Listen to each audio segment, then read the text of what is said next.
Hello everybody, this is Syed ताहा Qadri from came talks.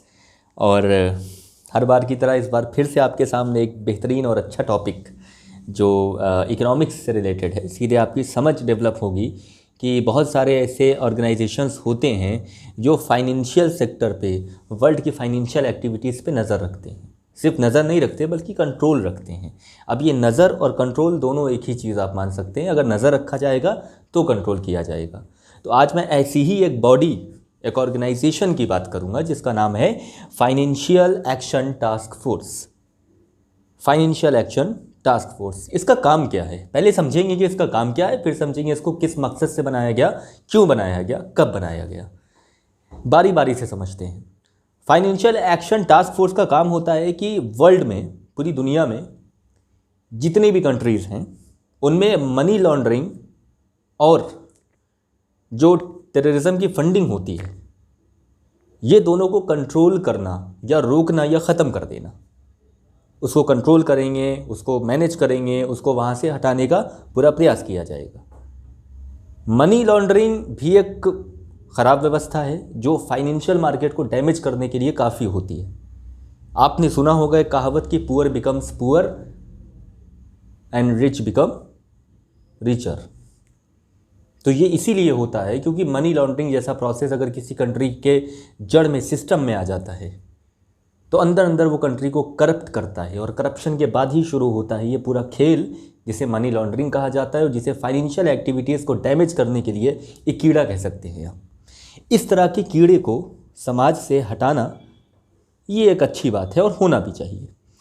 इसी विचार को प्रमुखता देते हुए, इसी विचार को मेन स्ट्रीम में लाते हुए, इसी विचार को समझते हुए 1989 की बात है कि जो G7 समिट होता है, बहुत सारी G20 समिट, G7 समिट्स होते हैं, ऑर्गेनाइजेशंस, कॉन्फ्रेंसेस होते हैं जिसमें बहुत कंट्रीज़ के, जो अलग अलग कंट्रीज़ की गवर्नमेंटल बॉडीज़ हैं वो हिस्सा लेती हैं, और जो अंतर्राष्ट्रीय मुद्दे होते हैं उन पर बहस होती है, उन पर चर्चा होती है, उन पर कोई फाइनल ड्राफ्ट, फाइनल डिसीज़न होता है। तो अब मैं बात करूंगा यही फाइनेंशियल एक्शन टास्क फोर्स की कब बनी। 1989 में G7 समिट हुआ था। वहाँ पर जो यूरोपियन कंट्रीज़ थी, उन कंट्रीज़ ने मिलकर, लगभग 29 कंट्रीज़ ने मिलकर इस ऑर्गेनाइजेशन की स्थापना की। इसको स्थापित किया गया, इस्टेब्लिश किया गया। क्यों इस्टेब्लिश किया गया? जस्ट बिकॉज कि मनी लॉन्ड्रिंग और टेररिज्म फंडिंग जैसी एक्टिविटीज़ को कंट्रोल किया जा सके, उस पर नज़र रखी जाए। यह गवर्नमेंट, इंटर गवर्नमेंटल बॉडी है, यानी इसमें अलग अलग कंट्रीज़ के गवर्नमेंट सेक्टर, गवर्नमेंट बॉडीज़ या गवर्नमेंट ऑर्गेनाइजेशंस जुड़े हुए हैं, जो ये देखते हैं कि उनकी कंट्री में किस तरह की एक्टिविटीज़ मनी लॉन्ड्रिंग में हो रही हैं या टेररिज्म फंडिंग में हो रही है। आज का मुद्दा बिल्कुल सीधा है। पाकिस्तान जैसी कंट्री, आपने पाकिस्तान का नाम बहुत अच्छे से जानते होंगे, उसकी करतूतें भी जानते होंगे। तो उसकी करतूतों में से ही एक करतूत थी कि FATF यानी फाइनेंशियल एक्शन टास्क फोर्स ने उसको ग्रे लिस्ट में रखा हुआ है। अब आप कहेंगे आपने एक नई चीज़ बता दी, ग्रे लिस्ट, ये कैसी लिस्ट होती है? देखिए, एक्चुअली तो ये लिस्ट एग्जिस्ट नहीं करती। अगर आप कहेंगे कि ऑन पेपर कोई लिस्ट मुझे दिखाओ, तो FATF आपको ये लिस्ट नहीं दिखा पाएगा, क्योंकि उसके पास ऑफिशियली ऐसी लिस्ट होती नहीं। ये एक कन्वर्सेशन का पार्ट होता है। जब मीटिंग्स होती हैं, जब हर 3 साल पे एक मीटिंग इन लोगों की होती है, यानी जो FATF के ऑर्गेनाइजेशंस हैं, इंटर गवर्नमेंटल बॉडीज़ हैं, वो सब हर 3 साल पे मिलते हैं और एक फाइनल मीटिंग होती है, फाइनल ईयर मीटिंग।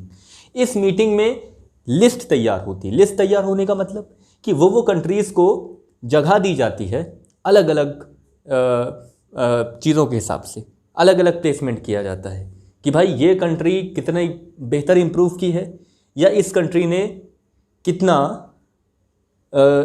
ये कंट्री नीचे चली गई है, या ये कंट्री कितनी अच्छी इम्प्रूवमेंट लाई है इन स्थितियों में, जैसे मनी लॉन्ड्रिंग या टेररिज्म फंडिंग। तो आप टेररिज्म का नाम जहाँ आता है वहाँ पाकिस्तान का नाम तो आना नॉर्मल बात है। तो पाकिस्तान को ग्रे लिस्ट में क्यों रखा हुआ है? अभी भी ग्रे लिस्ट में पाकिस्तान इसलिए है क्योंकि पाकिस्तान अभी भी टेररिज्म फंडिंग को रोक नहीं पा रहा है। उसकी गवर्नमेंट असफल है इस चीज़ को रोकने में, इसलिए उसको भी ग्रे लिस्ट में रखा गया है। ग्रे लिस्ट मतलब एक वार्निंग होती है, एक वार्निंग की तरह होता है कि देखो भाई, आप अपने कंट्रीज़ में कुछ लॉज नहीं बना पा रहे हो, आप अपने चीज़ों को कंट्रोल नहीं कर पा रहे हो, आप टेररिज्म फंडिंग को कंट्रोल नहीं कर पा रहे हो, तो आपको एक वार्निंग दी जा रही है, इसलिए आपको ग्रे लिस्ट में रखा जा रहा है। और ज़्यादा आप बदनाम हो जाएंगे अगर इस मामले पे, तो आपको ब्लैक लिस्ट कर दिया जाएगा। ब्लैक लिस्ट तो कॉमन सा वर्ड है जो हम सब जानते होंगे। तो ग्रे को और ग्रे करेंगे तो ब्लैक ही हो जाएगा, सीधी सी बात है। तो इसीलिए ग्रे लिस्ट और ब्लैक लिस्ट का कॉन्सेप्ट एक ही साथ है। तो ये ग्रे लिस्ट और ब्लैक लिस्ट इसीलिए बनाई जा रही है और इसीलिए बनाई जाती है फाइनेंशियल एक्शन टास्क फोर्स की तरफ से, ताकि उन कंट्रीज़ को चिन्हित किया जाए, रिकॉग्नाइज किया जाए कि कौन टेररिज्म जैसी एक्टिविटीज़ को प्रमोट कर रहा है या उसमें फंडिंग कर रहा है, फाइनेंशियली सपोर्ट कर रहा है, और कौन कंट्रीज़ उसको रोक रहा है। ये एक वॉच डॉग बॉडी है जो नज़र रखती है। तो ये था आज का मुद्दा। इस पर आगे भी काफ़ी बहस होगी, आगे भी इस पर जो भी न्यूज़ आएगी वो उससे आपको अपडेट कर दिया जाएगा। आखिरी में फिर वही कहेंगे, subscribe the channel, share the video and comments more and more. Thank